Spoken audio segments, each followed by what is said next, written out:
আমি আজকে আসসালামু আলাইকুম। আমি আজকে সন্ধ্যায় বেরোইছি, আমরা দু ফ্রেন্ড মিলে আজকে ভাবছি যে কফি খাবো। এর মাঝখানে আমরা ডানফুডে যাব। কি সুন্দর, দেখেন কি সুন্দর প্লেসটা, শুধু বরফ আর বরফ। এর মাঝখানে আমি দেখাচ্ছি, এই যে এই যে বরফ, এই যে বরফ, এই বরফ, তুষার পড়তেছে। এর মাঝখানে অনেক ভালো লাগছে, ভাবতেছিলাম যে এ দেখেন আমাদের এই জায়গাটা দেখাচ্ছি, এই যে আমাদের বরফ, এই তুষার পড়তেছে, এমন ভাল লাগছে। আসলে ঠান্ডাটার ফিলটা হচ্ছে না, যেমন থাকতে থাকতে একটা অভ্যাস হয়ে গিয়েছে ঠান্ডার মাঝখানে।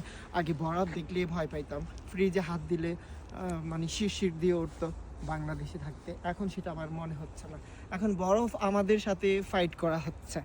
তো কি বলবো, এমন একটা দেশ, সো ইমেজিং একটা দেশ, এত ভালো যা ভাষা প্রকাশ করতে পারছি না।